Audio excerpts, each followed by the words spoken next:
നമസ്കാരം, എല്ലാവർക്കും എൻ്റെ പുതിയ വീഡിയോയിലേക്ക് സ്വാഗതം. ഇന്നത്തെ വീഡിയോയിൽ ഞാൻ ഡിസ്കസ് ചെയ്യുന്നത് അമേരിക്കൻ കവിയായിട്ടുള്ള ഹെൻറി വേർഡ്സ്വർത്ത് ലാംഗ്ഫെലോയുടെ സക്സസ് എന്ന ചെറിയ കവിതയാണ്. നമുക്ക് പഠിക്കാനുള്ള സക്സസ് എന്ന് പറയുന്ന ഒരു കവിത അദ്ദേഹത്തിൻ്റെ തന്നെ the ladder of saint Augustine എന്ന വലിയൊരു കവിതയിൽ നിന്നാണ് എടുത്തിട്ടുള്ളത്. ഈ കവിതയുടെ തീം എന്ന് പറയുന്നത് സ്ഥിരോത്സാഹവും കഠിനാധ്വാനവും ഉണ്ടെങ്കിൽ നമുക്ക് ഏതൊരു വിജയത്തിലേക്കും എത്താൻ പറ്റും എന്നുള്ളതാണ് പറഞ്ഞു വയ്ക്കുന്നത്. നമുക്ക് ഏതായാലും കവിതയിലേക്ക് നോക്കാം.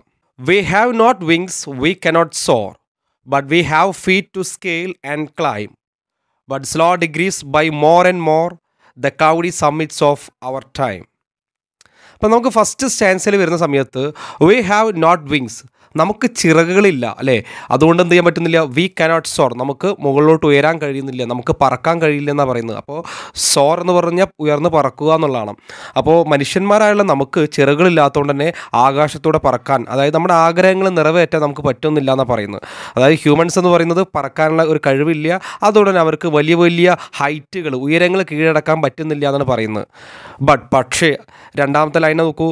But we have feet to scale and climb. പക്ഷേ നമുക്ക് പറക്കാൻ ചിറകുകളില്ലെങ്കിലും നമുക്കൊരു കഴിവുണ്ട്. എന്താണ്? ടു ക്ലൈംബിൽ, നമുക്ക് മുകളിലോട്ട് കയറാനുള്ള ഒരു കഴിവുണ്ട് അല്ലേ. And make progress step by step, നമുക്ക് ഓരോ സ്റ്റെപ്പുകളായിട്ട് നമുക്ക് മുകളിലോട്ട് കയറാൻ പറ്റും. അല്ലാതെ നേരെ ഒറ്റ പറക്കലിന് മുകളിലോട്ട് ഉയരാൻ നമുക്ക് കഴിയില്ല. പക്ഷേ നമുക്ക് പതിയെ പതിയെ ഉയർന്നിട്ട് നമുക്ക് മുകളിലെത്താൻ പറ്റും അല്ലേ. എങ്ങനെ? യൂസിങ് അവർ ഓൺ എഫേർട്സ് ആണ്, നമ്മുടെ സ്വന്തം എഫേർട്സ് എടുത്തിട്ട് നമുക്ക് മുന്നോട്ട് പോകാൻ പറ്റും. അതെങ്ങനെ? ഓരോ സ്റ്റെപ്പും വെച്ച് വെച്ച് വെച്ച്, അതായത് വിജയം എന്ന് പറയുന്നത്, നമ്മുടെ ആഗ്രഹങ്ങൾ എന്ന് പറയുന്നത് പെട്ടെന്നൊരു ദിവസം കയ്യെത്തി പിടിക്കാൻ പറ്റുന്നതല്ല. അതിനെന്ത് വേണം? നിരന്തരമായിട്ടുള്ള പരിശ്രമങ്ങൾ വേണം. ഓരോ സ്റ്റെപ്പും വെച്ച് വെച്ച് വെച്ച് നമ്മൾ പതിയെ ആ ഉയരത്തിലെത്തും. അതല്ലാതെ നമുക്ക് മുകളിലോട്ട് പെട്ടെന്ന് ചെന്ന് പറന്നെടുക്കാനൊന്നും പക്ഷികളെ പോലെ ചിറകുകളില്ല എന്നാണ് പറയുന്നത്. അപ്പോൾ ചുരുക്കം പറഞ്ഞു കഴിഞ്ഞാൽ നമുക്ക് ലക്ഷ്യങ്ങളുണ്ടായിരിക്കും, പക്ഷേ ആ ലക്ഷ്യങ്ങളിലേക്ക് എത്തേണ്ട ഒരുപാട് ചുവടുകൾ നമ്മൾ മുന്നോട്ട് വെക്കേണ്ടതായിട്ടുണ്ടെന്നാണ് പറയുന്നത്. എങ്ങനെയാണത്?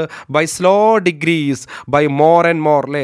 അതായത് നമ്മുടെ പ്രോഗ്രസ് എന്ന് പറയുന്നത്, നമ്മുടെ വിജയം എന്ന് പറയുന്നത് വളരെ ഗ്രാജുവലി ആയിരിക്കും. പതിയെ പതിയെ പതിയെ പതിയെ നമ്മളിങ്ങനെ മുന്നോട്ട് പോകില്ലേ, ലിറ്റിൽ ബൈ ലിറ്റിൽ, ചെറുതായിട്ടല്ലേ, സ്ലോ ഡിഗ്രീസ് ആയിട്ട് പതിഞ്ഞ അളവിലല്ലേ, ബൈ മോർ ആൻഡ് മോർ, ഒരുപാട് സമയമെടുത്ത് നമ്മളിങ്ങനെ മുകളിലോട്ട് ഇങ്ങനെ കയറിക്കൊണ്ടിരിക്കുന്നു പറയാണ്. The cloudy summits of our time. എവിടേക്ക് എത്താനാണ്? The cloudy summits. സമ്മിറ്റ്സ് എന്ന് വെച്ചാൽ ഉയർന്ന കൊടുമുടികൾ, അതിൻ്റെ ഏറ്റവും മുകളിലുള്ള ഭാഗത്തിൻ്റെ സമ്മിറ്റ്സ് എന്ന് പറയാം, അല്ലെങ്കിൽ പാറക്കെട്ടുകളുടെ ഉയരത്തിൽ. ഇവിടെ സമ്മിറ്റ്സ് എന്നൊക്കെ പറയുന്നത് ഓരോ സിംബലൈസ് ചെയ്യാണ്. ആ സിംബലൈസ് എന്താണ്? അത് ഹൈറ്റ്സ്, ജീവിതത്തിലുണ്ടാകുന്ന ഓരോ ഉയർച്ചകളെ പറ്റിയിട്ടാണ്, ഓരോ അംബിഷൻസെ പറ്റിയിട്ടാണ്.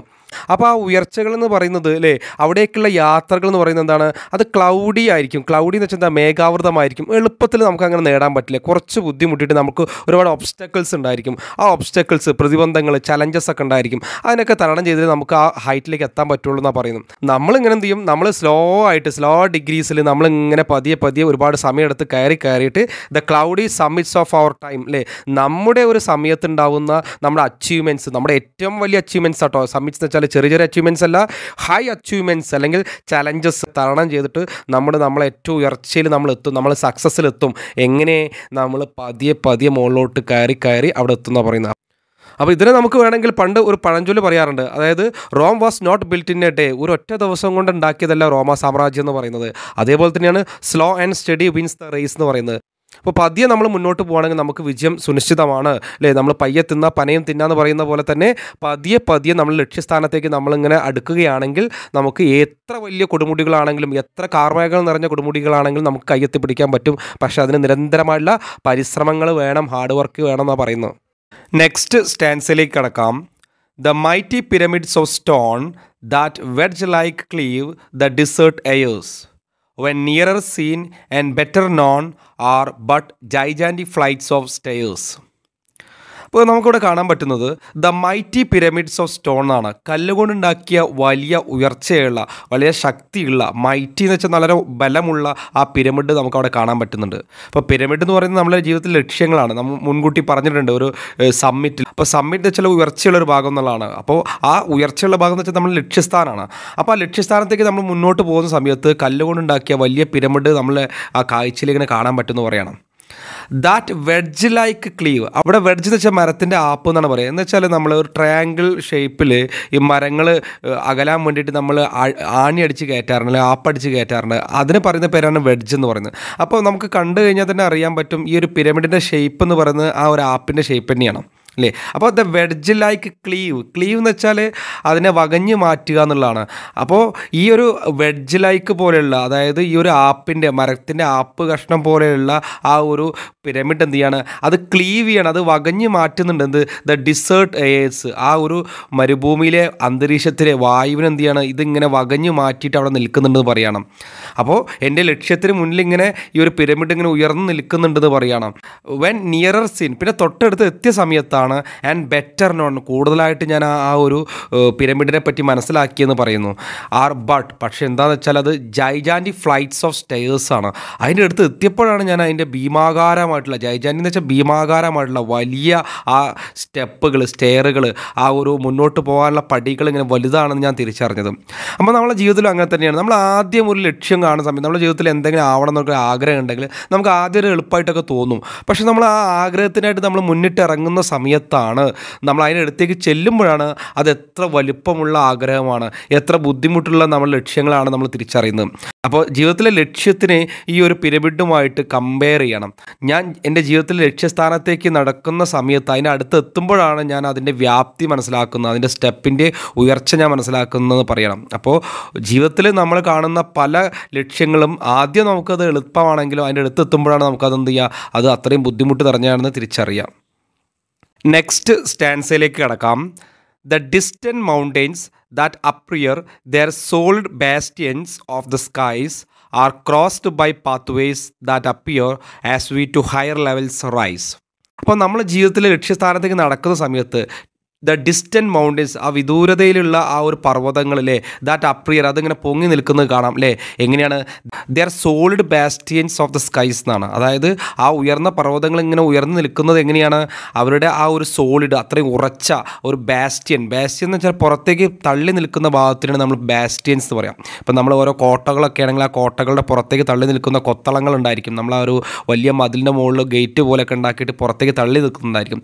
അപ്പോൾ ഇവിടെ നമുക്ക് കാണാൻ പറ്റുന്ന മൗണ്ടൻസ് പുറത്തേക്ക് തള്ളി നിൽക്കുന്ന ഭാഗങ്ങൾ അതിങ്ങനെ ആകാശത്ത് ഇങ്ങനെ പൊന്തി നിൽക്കുന്നത് പോലെ കാണാൻ പറ്റുമെന്ന് പറയണം. are crossed by pathways that appear as we to higher levels rise. അപ്പോൾ നമ്മൾ ആ ലക്ഷ്യസ്ഥാനത്തേക്ക് നടക്കുന്ന സമയത്താണ് നമ്മളെ മുന്നിൽ ഒരുപാട് വഴികൾ തെളിഞ്ഞു വരുന്നത് പറയുന്നു. ചിലപ്പോൾ നമ്മൾ ഉണ്ടാക്കിയ വഴികളിലൂടെ നമ്മൾ മുന്നോട്ട് പോകും, അല്ലെങ്കിൽ ആരെങ്കിലും മുന്നേ വെട്ടിയിട്ട വഴികളുണ്ടെങ്കിൽ അതിലൂടെ നമ്മൾ മുന്നോട്ട് പോകും. അപ്പോൾ നമ്മളെ മുന്നിൽ ഓരോ പ്രശ്നങ്ങൾ ഉണ്ടാവുകയും ആ പ്രശ്നങ്ങളെ നമ്മൾ തന്നെ തരണം ചെയ്ത് നമ്മൾ മുന്നോട്ട് പോവുകയും ചെയ്യുന്നു എന്നുള്ളതാണ്. അപ്പോൾ സക്സസ്സിന് വേണ്ടിയിട്ട് നമ്മൾ മുന്നിട്ടിറങ്ങുകയാണെങ്കിൽ നമ്മുടെ പാതയിൽ സ്വാഭാവികമായിട്ടും ദുർഘടങ്ങളും പ്രശ്നങ്ങളും ഉണ്ടായിരിക്കും. ആ പ്രശ്നങ്ങളെ നമ്മൾ ഉയർന്ന് നമ്മൾ മുകളിലോട്ട് നടക്കുന്ന സമയത്ത് പതിയെ നമ്മൾ മുന്നോട്ട് പോകുന്ന സമയത്ത് നമുക്ക് തന്നെ അതിനെ ഓവർകം ചെയ്യാനും പറ്റും എന്നാണ് പറയുന്നത്. അപ്പോൾ നമ്മൾ മുകളിലോട്ട് എത്തുന്ന സമയത്ത് അവിടെ വഴികൾ കാണാൻ പറ്റുന്നുണ്ടെന്നാണ് പറയുന്നത്. അപ്പോൾ ക്രോസ് എന്നുള്ള വാക്കിനർത്ഥം മറികടക്കുക, മുന്നോട്ട് പോവുക എന്നുള്ളതാണ്. പാത്വേസ് എന്ന് വെച്ചാൽ വഴികൾ, അപ്പിയർ എന്ന് വെച്ചാൽ പ്രത്യക്ഷപ്പെടുക. ഇനി നമുക്ക് ലാസ്റ്റ് സ്റ്റാൻസിലേക്ക് കടക്കാം. The heights by great men reached and kept were not attained by sudden flight, but they, while their companions slept, were toiling upward in the night. അപ്പോൾ ഇവിടെ പറയുന്നത് വെച്ചാൽ ഏതൊരു വലിയ ഗ്രേറ്റ് മാനും വലിയ സക്സസ് നേടിയ ഏതൊരാളും അവരൊരു പെട്ടെന്ന് അത്രയും മുകളിൽ എത്തിയ ആളുകളല്ല. ഒരൊറ്റ സുപ്രഭാതം കൊണ്ടോ അല്ലെങ്കിൽ ഒരൊറ്റ രാത്രി കൊണ്ടോ ഇവർ വലിയ പ്രശസ്തിയിലേക്ക് എത്തിയ ആളുകളല്ല. Were not attained by sudden flight എന്നാണ് പറഞ്ഞത്. അതൊരൊറ്റ ഫ്ലൈറ്റ് കൊണ്ട്, ഒറ്റ കുതിപ്പ് കൊണ്ട് അവർ നേടിയെടുത്തതല്ല അത്രയും വലിയ ഉന്നതി എന്ന് പറയുന്നത്. ഇപ്പോൾ അത്രയും വലിയൊരു കൊടുമുടിയുടെ മുകളിൽ എത്തുക എന്ന് വെച്ചാൽ ഒറ്റ പറക്കലിന് മുകളിലേക്ക് എത്താൻ പറ്റില്ല, കാരണം നമുക്ക് ചിറകുകളില്ല. നമ്മൾ പതിയെ സ്റ്റെപ്പ് വെച്ച് കയറി കഴിഞ്ഞാൽ ആ പിരമിഡിൻ്റെ മുകളിൽ എത്താൻ പറ്റുള്ളൂ. അതുപോലെ തന്നെയാണ് ജീവിതത്തിൽ വിജയിച്ച ആളുകൾ അല്ലെങ്കിൽ പ്രശസ്തരായുള്ള ആളുകൾ. അവർ ഓരോ ദിവസങ്ങളോളം കഠിനാധ്വാനം ചെയ്തതിൻ്റെ ഫലമാണ് അവർ ഏറ്റവും മുകളിൽ എത്തിയിട്ടുള്ളത്. അപ്പോൾ ആ ഏറ്റവും മുകളിൽ എത്തിയ ഗ്രേറ്റ് മെൻ എന്ന് പറയുന്നത് അവിടെ എത്തിയിട്ടുള്ളത് ഒരൊറ്റ സഡൻ ഫ്ലൈറ്റ്, ഒരൊറ്റ പറക്കലുകൊണ്ട് അവിടെ എത്തിയതല്ല. പക്ഷേ വൈൽ ദെയർ കമ്പാനിയൻസ് സ്ലെപ്റ്റ്, തൻ്റെ ഒപ്പമുള്ള ആളുകളൊക്കെ കിടന്നുറങ്ങുന്ന സമയത്തല്ലേ, എല്ലാവരും കിടന്നുറങ്ങുന്ന സമയത്ത് വേർ ടോയിലിങ്, അവർ ജോലി ചെയ്യുകയായിരുന്നു. അപ്വേർഡ് ഇൻ ദ നൈറ്റിലെ, രാത്രികളിലും അവർ കഠിനാധ്വാനം ചെയ്യുകയായിരുന്നു. അപ്പോൾ അവർ രാത്രികളിൽ കിടന്നുറങ്ങാതെ കഠിനാധ്വാനം ചെയ്തതിൻ്റെ ഫലമാണ് അവരിന്ന് അത്രയും ഉന്നതിയിൽ എത്തിയിട്ടുള്ളത്. അപ്പോൾ ഇവിടെ പറയുന്നത് വെച്ചാൽ സക്സസ്സും അതുപോലെ ഗ്രേറ്റ്നെസ്സും എന്ന് പറയുന്നത് പെട്ടെന്ന് എളുപ്പത്തിൽ നേടിയെടുത്ത ഒന്നുമല്ല. പകരം എന്തായിട്ടാണ് they result from consistent hard work. അവർക്ക് നിരന്തരമായിട്ടുള്ള കഠിനാധ്വാനം ഉണ്ടായിട്ടുണ്ട്. അതുപോലെ തന്നെ അവർ റെസ്റ്റ് ചെയ്യാതെ രാത്രികളൊന്നും അവർ ഉറങ്ങാതെ അവർ എഫേർട്ട് ചെയ്തുകൊണ്ടിരിക്കുകയായിരുന്നു. മാത്രമല്ല ഈ ഒരു കവിതയുടെ ഏറ്റവും വലിയൊരു മെസ്സേജ് എന്ന് പറയുന്നത് പെർസീവറൻസും ഡെഡിക്കേഷനും എന്ന് വെച്ചാൽ നമ്മുടെ ഉള്ളിലുള്ള സ്ഥിരോത്സാഹവും അർപ്പണബോധവും ഉണ്ടെങ്കിൽ വെല്ലുവിളിയിൽ നിറഞ്ഞ എത്ര എത്ര വലിയ ലക്ഷ്യങ്ങളാണെങ്കിലും നമുക്ക് നേടിയെടുക്കാൻ പറ്റും എന്നുള്ളതാണ്. പക്ഷേ അത് ചലഞ്ചിങ് ആണെങ്കിൽ പോലും അല്ലേ, നമ്മൾ എന്ത് ചെയ്യാൻ പറ്റും, നമുക്കത് ഡെഡിക്കേഷൻ ഉണ്ടെങ്കിൽ, പെർസീവറൻസ് ഉണ്ടെങ്കിൽ നമുക്കത് നേടിയെടുക്കാൻ പറ്റും. നിരന്തരമായിട്ട് പരിശ്രമിക്കുകയാണെങ്കിൽ എല്ലാത്തിനെയും കീഴടക്കാൻ പറ്റും എന്നാണ് പറയുന്നത്.